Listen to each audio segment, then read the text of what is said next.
बिस्मिल्लाहिर्रहमानिर्रहीम। हाँ, अभी हम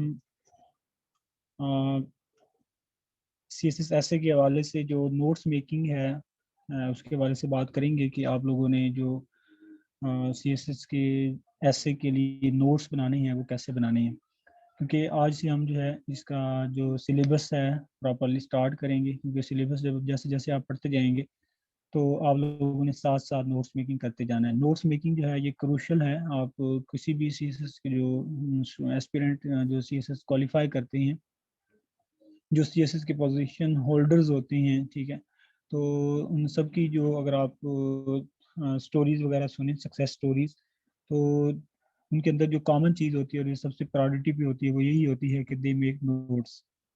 नोट्स जो होते हैं वो आपने जो है दो तरह के बनाने होते हैं, एक लेंथी और दूसरे शॉर्ट। लेंथी नोट्स इनिशियली आपने बनाने हैं, अभी आप लोगों के पास 7-8 महीने हैं, तो आपने जो भी ऐसे के टॉपिक्स हैं इनके बारे में जो है आपने लेंथी नोट्स बनाने हैं, और ये चीज़ें फिर बाद में आपको करंट अफेयर पाकिस्तान अफेयर में भी काम आएंगी। और करंट अफेयर पाकिस्तान अफेयर के हवाले से जो टॉपिक्स कॉमन हों या ऐसे से मिलते जुलते हों, आप उसके जो मटेरियल है वो ऐसे वाले नोट्स में ही ऐड करते जाएं, ठीक है। तो ऐसे के नोट्स आपके लिए लाजमी हैं, बाकी सब्जेक्ट्स के नोट्स मेकिंग भी जो है आप लोग करें। तो ईच एंड एवरी सब्जेक्ट के नोट्स आपने बनाने हैं। हाँ, करंट अफेयर पाकिस्तान अफेयर में क्योंकि कुछ टॉपिक्स ओवरलैप करेंगे तो आप उसकी जो है ज़रूरत नहीं है, उसके लिए जो है आप जो ओवरलैप टॉपिक कर रहे हैं उनको आप ऐसे में ही ऐड कर लीजिएगा। तो नोट्स इनिशियली जो है आप लोगों ने क्लास माइक म्यूट रखें।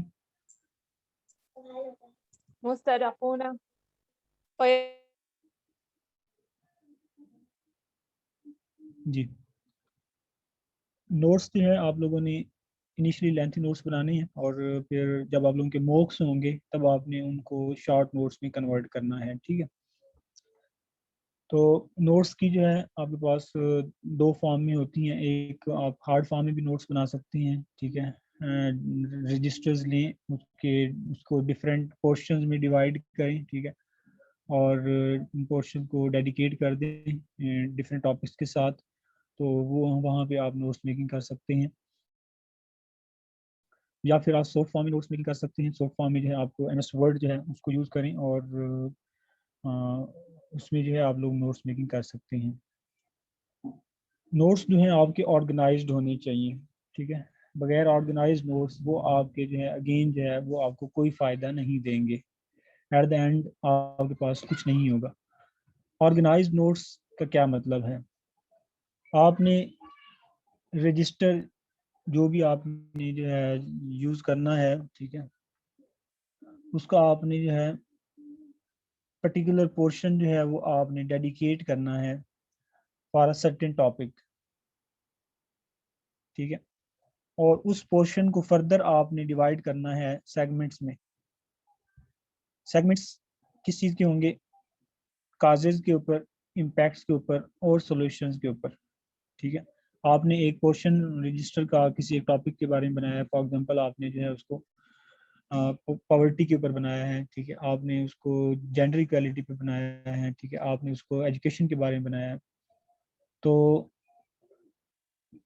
सिलेबस का जो भी टॉपिक आप कवर करें, ठीक है, तो उसको जो है आपने उसके ऊपर एक पर्टिकुलर पोर्शन जो है वो आपने रेडी करना है। उस पोर्शन को फर्दर जो है आप समझते हैं कि उस पोर्शन को फर्दर डाइसेक्ट किया जा सकता है काजी इम्पैक्ट सॉल्यूशन में, तो आप उसके लिए अलग से जो है उसको उस पोर्शन को फर्दर जो है टैग्स कर दें कि यहाँ से इम्पैक्ट है, यहाँ से काजेज है, यहाँ से सॉल्यूशन है, ठीक। इस तरह से आप जो चीज़ नोट करें, जहाँ पे पढ़ें, काजेज पढ़ते हैं तो काजेज वाली प्लेस पे नोट डाउन करें, इम्पैक्ट्स पढ़ते हैं इम्पैक्ट्स वाली प्लेस पे लिखें, सोल्यूशन पढ़ते हैं सोल्यूशन वाली जगह पे लिखें, ठीक है। इसको आप शॉर्ट फॉर्म में भी कर सकते हैं। ये आपके पास एक सैंपल है, ये स्टूडेंट का बना हुआ है। पिछले साल मैंने स्टूडेंट्स को बनवाए थे नोट्स, तो ये उन्हीं के नोट्स में से है। जैसे फॉर एग्जाम्पल ये कोविड-19 का ऐसे था, ठीक है, तो उसके ऊपर उसने नोट्स बनाए हैं। सबसे पहले उसने जो है इस MS वर्ड को दो कॉलम्स में डिवाइड किया, एक कॉलम ये है, एक कॉलम ये है, ठीक है। दो कॉलम जो है वो होते हैं, एक कॉलम ये और दूसरा कॉलम ये, ठीक है। तो आप जो है एक टेबल ड्रा करें दो कॉलम्स का MS वर्ड में। उसके बाद आपने करना ये है कि जो इकोनॉमी वाले पोर्शन है, जहाँ फॉर एग्जाम्पल यहाँ से इकोनॉमिक इम्पैक्ट स्टार्ट हो रहे हैं, तो इकोनॉमिक इम्पैक्ट से रिलेटेड जितने भी आर्गूमेंट्स हैं वो आप कॉलम नंबर 1 में लिखें, उस आर्गूमेंट्स की जो एक्सप्लेनेशन है वो आप कॉलम नंबर 2 में लिखें, ठीक है। तो इसी तरह जो है जब इस तरह से आप कोई भी चीज़ ऐड भी कर सकते हैं। यही काम आपने रजिस्टर्स पे करना है, उसको रजिस्टर्स के पेज पे आपने लाइन लगानी है, एक सीधी लाइन, ठीक है। और उस साइड पे आपने ऊपर आपने हेडिंग देनी है कि ये कौन सा सेक्शन है, इकोनॉमिक का इम्पैक्ट का सेक्शन है, सोशल इम्पैक्ट का सेक्शन है, या सेक्शन है, या कौन सा पॉलिटिकल इम्पैक्ट का है।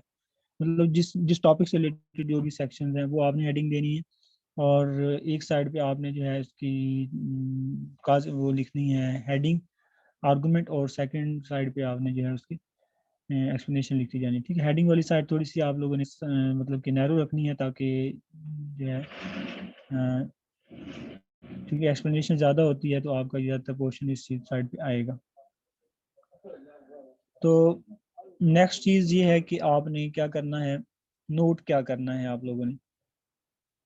आपने जो है जो आपके ऐसे से रिलेटेड सेक्शंस होंगे डिफरेंट, ठीक है। इकोनॉमिक सेक्शन, एक चीज़ का आप इम्पैक्ट बता रहे हैं, इकोनॉमिक इम्पैक्ट सेक्शन है एक, तो उस इकोनॉमिक इम्पैक्ट के सेक्शन से रिलेटेड आपने आर्गूमेंट्स जो है वो नोट डाउन करने हैं, ठीक है। और उनसे रिलेटेड डिटेल्स, ठीक है। सब एक साइड पे आपने आर्गूमेंट्स नोट करने, दूसरी साइड पे आपने डिटेल नोट डाउन करनी है। डिटेल में आप लोगों ने क्या करना है, डिटेल में आपने जो है हर आर्गूमेंट से रिलेटेड आपने एविडेंसेस लिखनी है, एट लीस्ट 3, ठीक है। कम से कम जो है 3 एविडेंसेस आपने लिखनी है।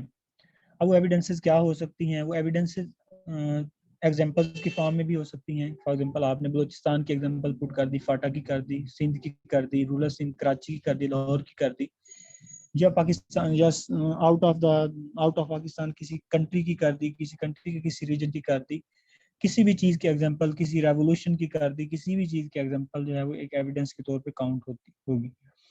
उसके अलावा जो है आप रेफरेंसेस जो है उसको एज एन एविडेंस पुट कर सकते हैं। रेफरेंसेस बुक्स से ले सकते हैं, स्कॉलर्स के रेफरेंसेस आप पढ़ते हैं, डिफरेंट रिपोर्ट्स का नाम, रिपोर्ट्स में जो कहा गया वो, और उसके अलावा जो है केस स्टडीज, ठीक है।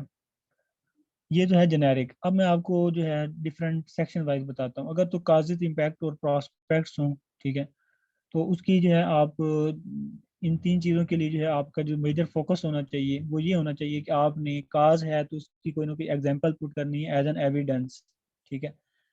कि ये काज जो है मतलब ये मसला जो है वो इस रीजन में जो है एविडेंट है, या इस स्टेट में है, इस प्रोविंस में है, ठीक है, वगैरह वगैरह। या आप उससे रिलेटेड रिपोर्ट्स वगैरह का रेफरेंस पुट कर सकते हैं, या बुक्स वगैरह का रेफरेंस पुट कर सकते हैं, ठीक है। और रिपोर्ट्स में जो है आपकी रैंकिंग वगैरह भी आ जाती हैं, ठीक है। रैंकिंग के हवाले से भी आप एविडेंस पुट कर सकते हैं। उसके अलावा अगर तो आपका आर्गूमेंट जो है काजेज इम्पैक्ट और प्रॉस्पेक्ट्स के अलावा अगर आप सोल्यूशन से रिलेटेड कोई चीज़ नोट डाउन करना चाह रहे हैं, ठीक है, रिकमेंडेशन, इसमें आपने ये करना है कि आपका जो मेजर फोकस होना चाहिए वो आपका जो है मेथड पे होना चाहिए, कि वो जो मैयर है या वो जो रिकमेंडेशन है वो काम कैसे करेगी, how it will be materialise, उसको कैसे इम्प्लीमेंट किया जाएगा, ठीक है। उसको कैसे इम्प्लीमेंट किया जाना है, ये नहीं कि जस्ट सजेस्ट कर दें कि ये काम कर लो, ये नहीं सिर्फ काम होना, आपने ये बताना है प्रॉपरली कि इस काम को फिर आगे करना कैसे है। सजेस्ट भी करना है कि ये किया जाना चाहिए, और फिर उसको आगे कैसे किया जाना चाहिए वो लाजमी बताना है। उसके लिए ये होता है कि method to implement that Maihar, ठीक है। तो उसके लिए जो है पर्टिकुलरली आप कोई मेथड वगैरह सच सजेस्ट करें, और जब भी नोट्स मेकिंग करनी है तो आपने ये माइंड में रखना है कि सिर्फ रेकमेंड नहीं करना, मेथड पुट करना है। उसके अलावा जो है मतलब सॉल्यूशन से रिलेटेड आपकी जो एविडेंसेस होनी होती हैं वो in the form of method होती हैं, ठीक है। या फिर आप एविडेंसेस के तौर पे जो है कोई एग्जांपल पुट कर सकते हैं, ठीक है। मैंने आपको पीछे बताया ना कि हर आर्गूमेंट की 3 एविडेंसेस होनी चाहिए, ठीक है। जो आर्गूमेंट्स काजेज इम्पैक्ट से रिलेटेड होंगे उसकी एविडेंसेस इस तरह की होंगी। जो आर्गूमेंट आपका सॉल्यूशंस पे होंगे उस हर आर्गूमेंट से रिलेटेड आपने उसका मेथड बताना है, कोशिश करनी है कि वो मेथड कैसे उस आर्गूमेंट इम्प्लीमेंट होगा। उससे रिलेटेड आपने जो है कोई ना कोई केस स्टडी जो है वो के तौर पे पुट करना है कि किसी स्टेट ने, किसी कंट्री ने या किसी प्रोविंस ने, ठीक है, उस मेथड को, उस चीज को इम्प्लीमेंट किया है, तो आपने उसको एज अ केस स्टडी वहां पर आर्गुमेंट में 1-2 सेंटेंसेस में एक्सप्लेन करनी है। या आप वो जो प्रिंसिपल है या वो जो रिकमेंडेशन है किसी कंसेप्ट या किसी पैराडाइम के अंदर आई है, ठीक है, उस कंसेप्ट या पैराडाइम को वहां पे मेंशन करें कि ये चीज इस चीज के अंदर जो है मेंशन की गई है, ठीक है, कि फॉर एग्जाम्पल पॉवर्टी के ऊपर आप आर्गूमेंट बना रहे हैं, ठीक है, तो ग्लोबलाइजेशन भी जो है पॉवर्टी के हवाले से जो है एक पर वो रोड मैप देता है। तो आप ग्लोबलाइजेशन का कंसेप्ट को जो ग्लोबलाइजेशन देता है थ्रू इंटर कनेक्टिविटी, ठीक है, थ्रू इंटरडिपेंडेंस, ठीक है, तो आप इंटरडिपेंडेंस पे आर्गूमेंट बना सकते हैं कि पॉवर्टी को इंटरडिपेंडेंस के जरिए से खत्म किया जा सकता है। तो उसी की एक्सप्लेनेशन में नीचे आप बता सकते हैं कि ये जो इंटरडिपेंडेंस की रीजन है ये ग्लोबलाइजेशन प्रोवाइड करती है, ठीक है, एविडेंस। तो आपने अपने सोल्यूशन को सब सपोर्ट करने के लिए जो है आपने या तो स्टेट की केस स्टडी पुट करनी है, ठीक है, मेथड बताना है उसका कैसे किया जाना चाहिए, और या आपने उससे रिलेटेड कोई कंसेप्ट वगैरह है उसको मेंशन करना है, उससे रिलेटेड रिपोर्ट्स आपने वो आर्गुमेंट किसी रिपोर्ट में पढ़ा है कि ऐसे हो सकता है किसी रिपोर्ट में लिखा हुआ है, तो वो आर्गुमेंट आपने नोट डाउन कर लेना है और उसकी एक्सप्लेनेशन में वही रिपोर्ट का नाम लिख देना है कि इस रिपोर्ट में ये बात कही गई थी, जहाँ से आपने वो आर्गुमेंट नोट किया। या आपने कोई चीज़ किसी बुक में पढ़ी है, किसी स्कॉलर ने कही है, ठीक है, तो वो चीज़ आपने जो है वैसे की वैसे नोट डाउन कर लेनी। अब आपको समझ आ गया है कि जब आपने सोल्यूशन से रिलेटेड नोट्स मेकिंग करनी है किसी भी आर्गुमेंट की, तो आपके आर्गुमेंट की तब क्वालिटी मटेरियल होगा जब उसके अंदर जो है या तो कोई प्रॉपर मेथड बताया गया हो कि ये इस तरह से होना चाहिए, कोई सी स्टेट की केस स्टडीज हों, ठीक है, बहुत सारे स्टेट्स की केस स्टडीज आप पुट कर सकते हैं। यूएसए यूएसए आप लोग पढ़ते हैं, उसके अंदर बहुत सारी चीज़ें आती हैं, ठीक है, तो आप लोग नोट डाउन कर लें कि इस कंट्री ने इस वक्त ये किया, ठीक है।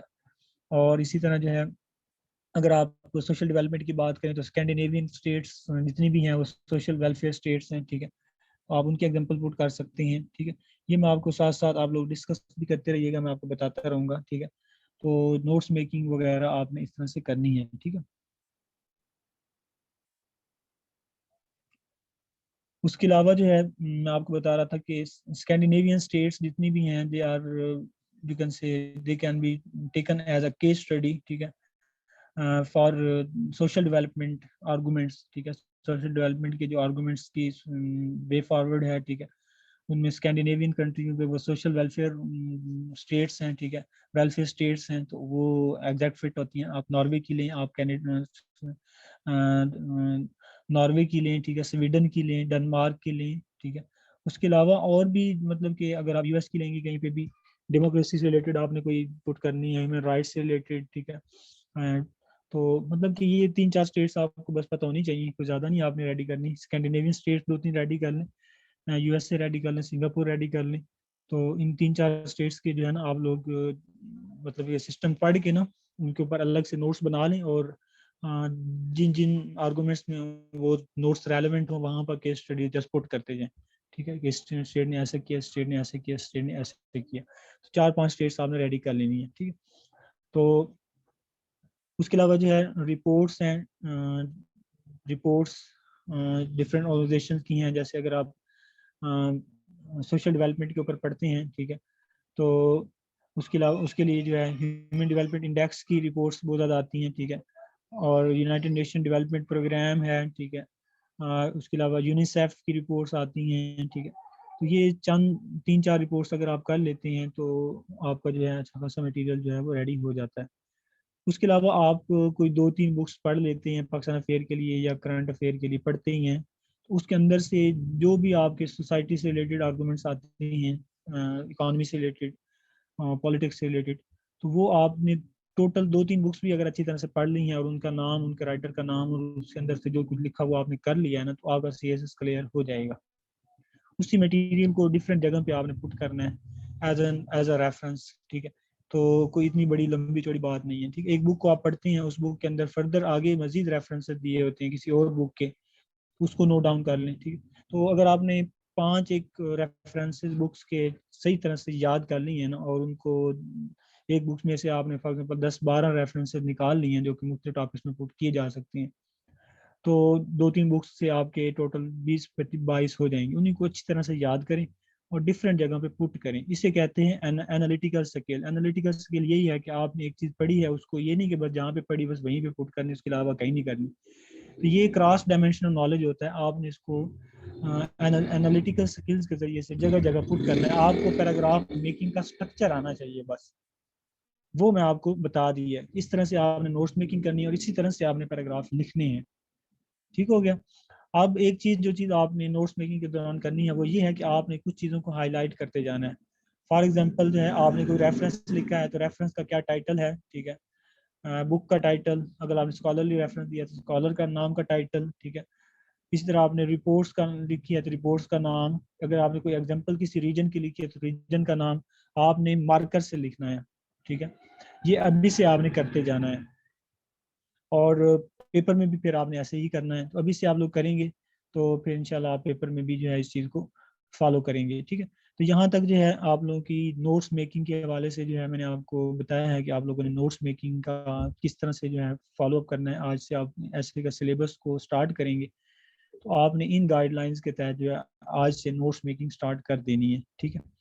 तो आज आपको मैं फर्स्ट असाइनमेंट दूंगा तो उसके ऊपर आपने जो है डिटेल में जो है नोट्स मेकिंग स्टार्ट करनी है। स्टूडेंट ने पूछा है कि ये सॉफ्ट फॉर्म में ठीक रहता है या हार्ड फॉर्म में। तो नोट्स जो हैं आपके जिस तरह से आपको कन्वीनियंट लगे, ठीक है। अगर आप कंप्यूटर को बहुत ज़्यादा यूज़ करते हैं, ठीक है, लैपटॉप वगैरह को, तो आप सॉफ्ट फॉर्म में बना लें, ठीक है। और जो आपको कन्वीनियंट लगता है, ठीक है, ये कोई कंपल्शन नहीं है। बस आपने अपना पोटेंशियल, अपनी इंटरेस्ट देखना है, जिस चीज़ में आप इजी फील करते हैं डू गो फॉर दैट, ठीक है। तो जो आपको बेस्ट लगता है, लेकिन ये चीज़ याद रखनी है कि आपने जब नोट्स मेकिंग करनी है हार्ड फॉर्म में, तो आपने आर्गूमेंट्स के नीचे जो है ना जगह छोड़ देनी है, क्योंकि बाद में भी आप कुछ एविडेंसेस आपको नजर आ जाएंगे इधर उधर से, ठीक है। तो कुछ ना कोई ऐसी जगह थोड़ी बहुत छोड़ देनी है, या आर्गूमेंट वाली जगह छोड़ देनी है, ठीक है। फॉर एग्जाम्पल इस तरह से है, आप ये वाली जगह थोड़ी छोड़ दें, ठीक है, ताकि बाद में कोई चीज़ आपको मजीद कोई चीज़ आपने ऐड अप करनी है तो वो यहाँ पे लिख लें, ठीक है। तो मतलब कोई ना कोई स्पेस आपने या आर्गूमेंट्स के नीचे थोड़ी सी जगह छोड़ के अगला आर्गूमेंट्स लिखें। ये ना हो कि एक के ऊपर एक आर्गूमेंट साथ साथ लिखते जाएं, फिर पता चले बाद में कोई चीज़ ऐड करने की है तो फिर जगह ही नहीं है, ठीक है। तो इस तरह से।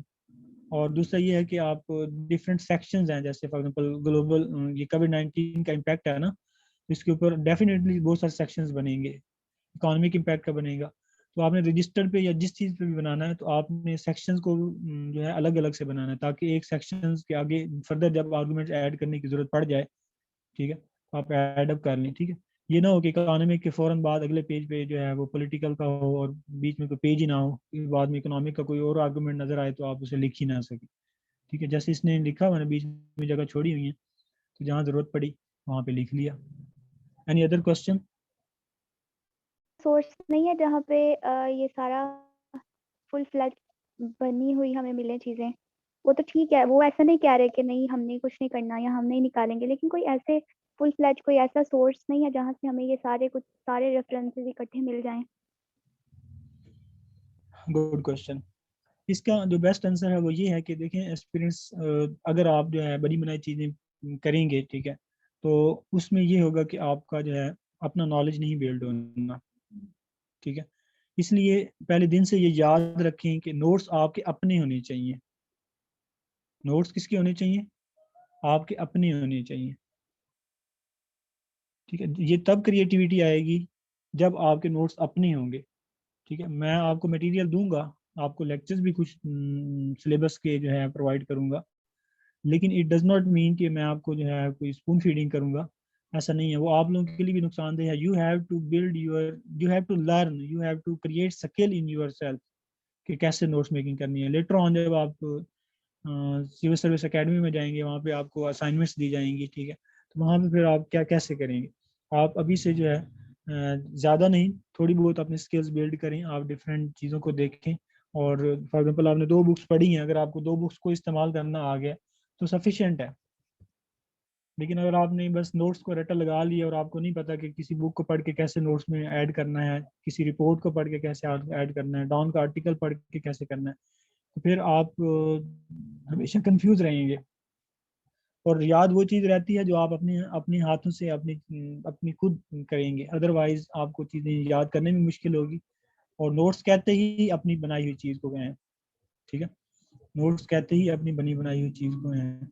इसलिए सीएसएस में आप लोगों ने अपने नोट्स मेकिंग करनी है, डिटेल में नोट्स ना बनाएं आप, बुलेट्स फॉर्म में। हाँ, एक और चीज़ भी आप याद रखें, आपने नोट्स बुलेट्स फॉर्म में बनाने हैं। ये ना हो कि लंबे लंबे पैराग्राफ इधर से कॉपी किया इधर पेश कर दिया, नहीं, बुलेट्स फॉर्म में देखें, जब बीच में कोई एरर्स नोट डाउन करें, कोई चीज़ लिखें। और नोट्स जो है वो इतने, बस मतलब आपने नोट्स जब मेकिंग करनी है तो आपने अननेसेसरी बातें ऐड करनी ही नहीं है।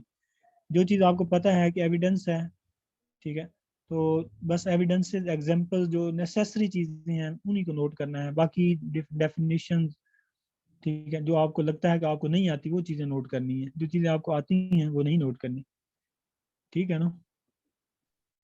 तो इसलिए कहते हैं नोट्स हर किसी के अपने होते हैं, क्योंकि जो चीज़ जिसको नहीं आती उसी ने उसको नोट्स में ऐड करना है। Any other question? Sir references के लिए बुक्स बता दें कोई अच्छी। देखिए रेफरेंसेस के लिए जो बुक्स हैं, ठीक है, वो आपको मैं प्रोवाइड करूँगा। अभी इस लेवल पे अभी ये है कि मैं आपको मटेरियल दूंगा, जो आज नेक्स्ट हम फर्स्ट टॉपिक स्टार्ट करेंगे, ठीक है, वो मटेरियल आप रीड करें। और साथ में मैं आपको बुक भी दे देता हूँ, आप लोग उस बुक को भी पढ़ना शुरू करें। मैंने एक बुक आप लोगों को सेंड की भी है ग्रुप्स के अंदर, ठीक है, अगर आप उसको स्टार्ट कर दें, वो बहुत अच्छी बुक है, डेवलपमेंट के ऊपर है, इकोनॉमिक सोशल इकोनॉमिक और सोशल के ऊपर है, पाकिस्तान के पर्सपेक्टिव में। उसको पढ़ना शुरू कर दें। उसके अलावा बुक्स के लिए आपने क्वेश्चन किया है, तो बुक्स के लिए जो ऐसे के लिए बुक्स यूज़ होती हैं ना, वो पाकिस्तान अफेयर करंट अफेयर के जो रिकमेंडेड बुक्स हैं एफपीएससी की सिलेबस की, वो हैं, वो आपको जो है इंशाल्लाह पाकिस्तान अफेयर के मेंटोर्स भी प्रोवाइड करेंगे, और मैं भी जो है आप लोगों को वो शॉर्ट फॉर्म में दे दूंगा, उसको आप पढ़ लीजिएगा, ठीक है। मजीद आपको जब जैसे जैसे टॉपिक्स पढ़ाऊंगा ना, उससे रिलेटेड जो नेसेसरी रेफरेंस मटेरियल है वो आपको मैं देता जाऊंगा, ठीक है। अगर आपने वैसे बुक्स पढ़नी है, Pakistan at the cross road पढ़ लें, गवर्निंग द अनगवर्नड पढ़ लें, ठीक है, और इसके अलावा पाकिस्तान की फॉरेन पॉलिसी की बुक पढ़ लें, ठीक है। तो द मेकिंग ऑफ पाकिस्तान, अगर आपने पाकिस्तान अफेयर पढ़ना है, ये रिकमेंडेड बुक है, वो पढ़ लें, ठीक है। तो बुक्स जो हैं वो तो बहुत हैं, लेकिन याद रखिएगा बुक्स को आपने खाली रीड नहीं करना। आप लोगों के पास इतना टाइम नहीं है कि आप अपना टाइम ज़ाया करें, रीड करते जाएं, साथ नोट्स मेकिंग करते जाएं, ठीक है। सर नोट्स मेकिंग में किन किन चीज़ों ट्रैक पे टू आपने जो है, पाकिस्तान हाँ, ट्रैक टू पाकिस्तान भी ठीक है, वो अच्छी है वो। और अच्छा, नोट्स में, Pakistan beyond the crisis state मलिया लोधी की वो। जी जी, वो भी अच्छी है। वही मैं कह रहा हूँ, बुक्स तो बहुत हैं, इस चीज़ की टेंशन ना लें, लेकिन आप बुक्स को पढ़ के नोट्स में ऐड करना सीखें। बुक्स में को पढ़ के नोट्स में आपने क्या ऐड करना है, ये चीज़ें कि वहाँ से आपको किसी काज से रिलेटेड कोई चीज़ मिलती है तो आप बुक का नाम प्लस वो काज जो उसने मेंशन किया वो लिख लें। अगर किसी बुक में कोई चीज़ आपको सोल्यूशन के तौर पे किसी टॉपिक की मिलती है, तो आप उस बुक का नाम प्लस उस बुक में वो क्या सोल्यूशन दिया गया उस टॉपिक के बारे से, वो पूरा का पूरा नोट डाउन कर लें, ठीक है। सर ऐसे में हम थीम वाइज मतलब एक टॉपिक वाइज प्रिपेयर करेंगे एक टॉपिक के, क्योंकि बहुत सारे डायमेंशंस होती हैं, बहुत सारे उसके बहुत तरीके से ऐसे आ सकता है, तो एक थीम